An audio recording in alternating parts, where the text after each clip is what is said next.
अस्सलाम वालेकुम दोस्तों, क्या हाल चाल है आप सबका? ठीक ठाक है, मैं बिल्कुल ठीक हूँ अल्हम्दुलिल्लाह। Welcome to my new video. तो आज की वीडियो शॉर्ट सी होगी, छोटी सी वीडियो है, बाइक से रिलेटेड है। तो बाइक की मैंने रजिस्ट्रेशन करा लिया और आज इसकी नंबर प्लेट और रजिस्ट्रेशन पेपर घर आ चुके हैं। तो सारा प्रोसेस इस बार मैंने आपको नहीं दिखाया, जैसे कि पिछली बाइक्स की बार मैंने किया था कि सारा प्रोसेस आपको दिखाया था। तो इस बार मैंने सारा प्रोसेस करने के बाद अभी लास्ट पे वीडियो बना रहा हूँ। तो सबसे पहले प्रोसेस क्या थे वो मैं बताता हूँ आपको, और उसके बाद फिर मैं आपको नंबर प्लेट खोलता हूँ। आपके सामने अभी खोली नहीं है, देखी नहीं है, देखते हैं कौन सा नंबर है, कोई स्पेशल नंबर है या नॉर्मल सा है। तो देखते हैं क्या निकलता है। और उसके बाद बस यही कुछ होगा और नंबर प्लेट फिर बाइक पर लगाऊंगा।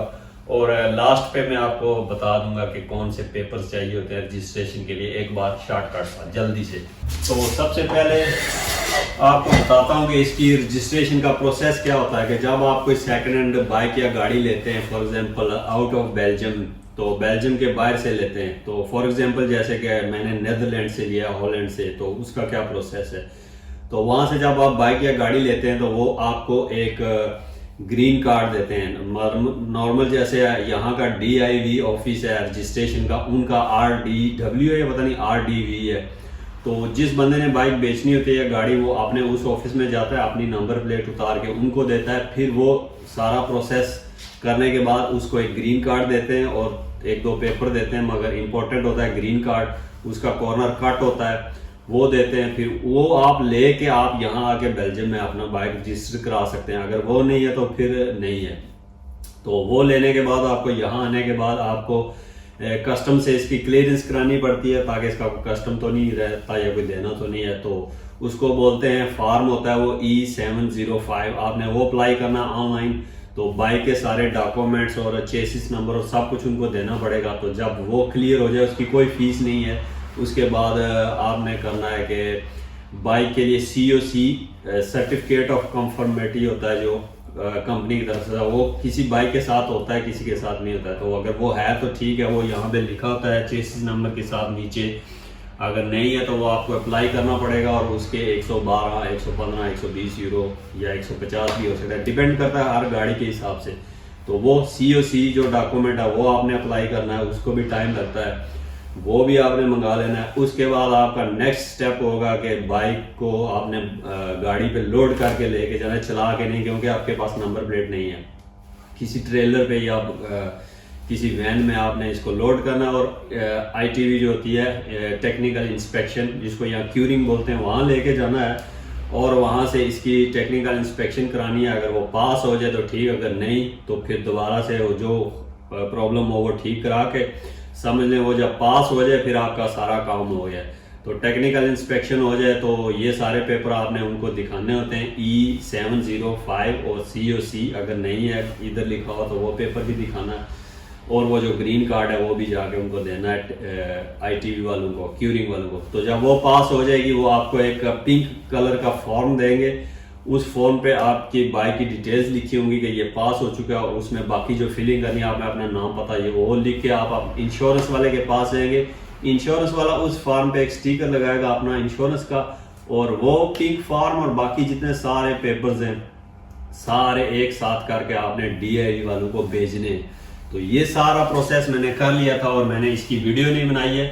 तो आज इसका जो आखिरी प्रोसेस है, अब सब कुछ पास हो चुका है और नंबर प्लेट घर पे आ चुकी है, जैसा कि ये है। तो जब आप अपना इंश्योरेंस वाले से वो स्टिकर लगवा के फॉर्म भेजेंगे DIV वालों को, तो वो एक हफ्ता टाइम लेते हैं। उसके अंदर अगर सब कुछ ओके हो तो आपके घर नंबर प्लेट आ जाती है। फिर नंबर प्लेट आए घर में तो 30 यूरो डिलीवरी वाले को देने होते हैं, वो भी देने, ये भी बता दूँ।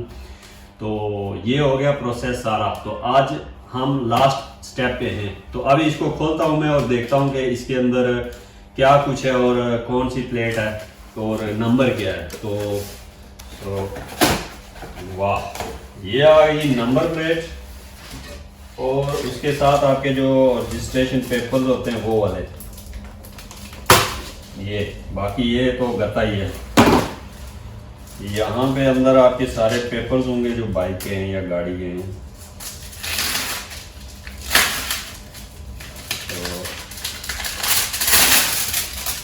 फिर वो जो सारे पेपर्स हैं वो अपने पास रख लेंगे, जो नेदरलैंड वाले हैं और बाकी सारे। और आपको ये इस तरह का एक 2 पेपर भेजेंगे। ये इसको काटना है, एक गाड़ी में रखना होता है, एक घर में रखना होता है, जो इसके रजिस्ट्रेशन के पेपर है। तो बस ये है और ये है बस। और नंबर प्लेट देखें जी, इस बार नंबर बड़ा ज़बरदस्त आया है पिछली बार थोड़ा सा मुश्किल था, मुझे याद नहीं हो रहा था। ये इजी है, ये चेक करें, 018 तो ये नंबर काफ़ी ज़बरदस्त है, ये मुझे याद रहेगा क्योंकि इजी है। पहले 0 और उसके बाद 18 है, और ऊपर क्या है, BRG और ये हम सेम ही है। तो इजी नंबर आया जी, ज़बरदस्त, वाह मज़ा आ गया। तो ये रही जी नंबर प्लेट। और अभी इसको लगाते हैं बाइक के पीछे और देखते हैं कि कैसी लगती है। मैं पहले एक ही बार लगा लूं और उसके बाद आपको दिखाता हूं कि क्या सिस्टम बना है। स्क्रू नए करने पड़ेंगे या शायद वो जो फ्रेम लगा होगा उस पर ये सेट आएंगे या नहीं। पिछली बार आपको याद होगा हमने एक्स्ट्रा सुराख किए थे यहाँ पे। तो इसका देखते हैं क्या बनता है। तो दोस्तों मसला आ चुका है, ये नंबर प्लेट इस पर नहीं बैठ रही है क्योंकि ये जो बाइक है ये नेदरलैंड से लाया था और उनकी थोड़ा सा साइज़ डिफरेंट होता है नंबर प्लेट का। तो ये फ्रेम उसका लगा हुआ है और ये थोड़ा सा डिफरेंट साइज़ में है।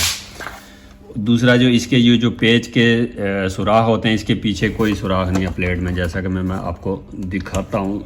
अगर है तो वैसे फंस गई है यार, बड़ी ज़बरदस्त, मैंने ज़ोर लगाया फंस गई है। अब इनके पीछे सुराख नहीं है, सुराख यहाँ पे हैं। तो अब मैं करूँगा जो इसका ये फ्रेम है इसी को पीछे से सुराख करूँगा। ये देख सकते हैं कोई सुराख नहीं है यहाँ पे, ये इसके इधर है, इस साइड पे सुराख है, वो पीछे आपको नज़र आ रहा है, मगर इस साइड पे कॉर्नर पे नहीं है। तो यहाँ पे मुझे सुराख करने पड़ेंगे 4 या 2 भी कर दूँ तो बहुत है।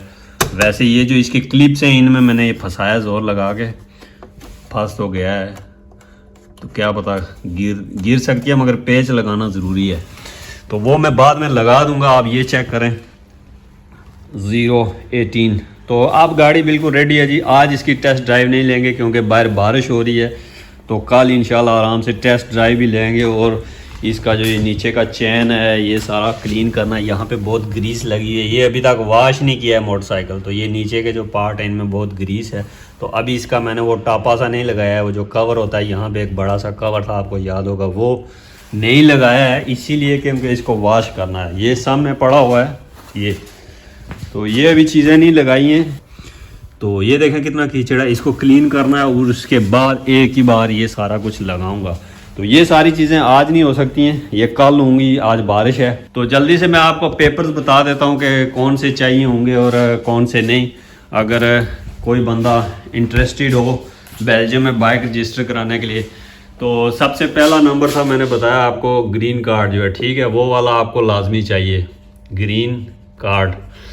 तो नंबर 2 पे जब आप बेल्जियम में बाइक को लें, गाड़ी को लें, उसके बाद आपको चाहिए E705 डॉक्यूमेंट है, ठीक है, ये कस्टम वालों का होता है, ठीक है, उनसे क्लियरेंस लेनी पड़ती है कि बाइक का कुछ भी देना अभी बाकी नहीं है।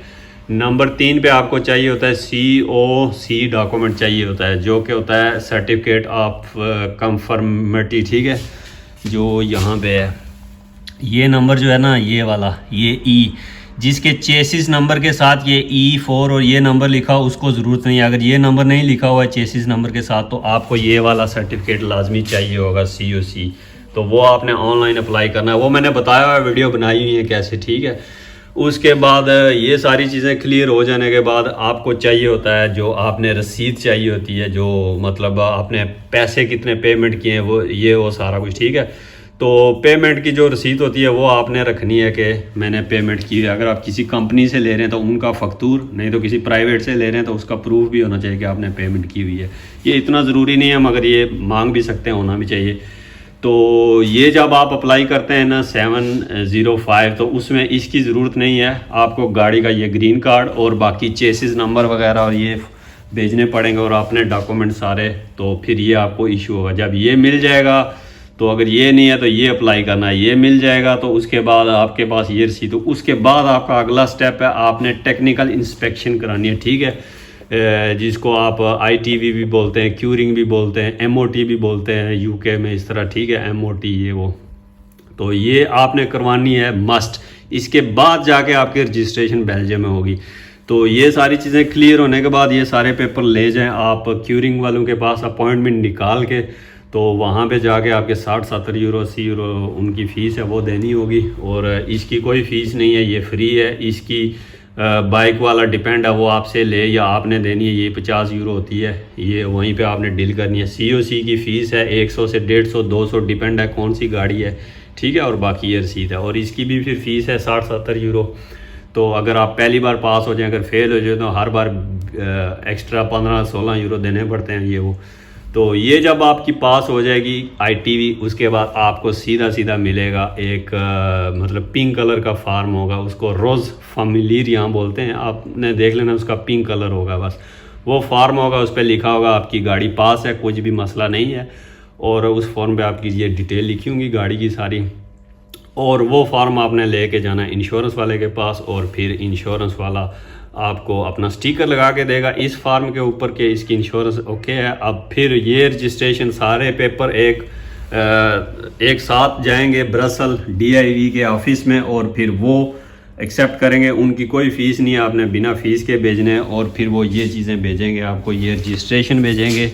ये एक होती है घर के लिए और एक होती है गाड़ी के अंदर रखने के लिए। इन पे पिक्चर्स बनी होती हैं, जैसे कि ये आपने घर में रख देनी है, अगर बाई चांस गुम हो जाए तो फिर ये यूज़ होता है। तो एक पार्ट इसका होता है गाड़ी में रखना है आपने, या साथ रखना है, और नंबर प्लेट।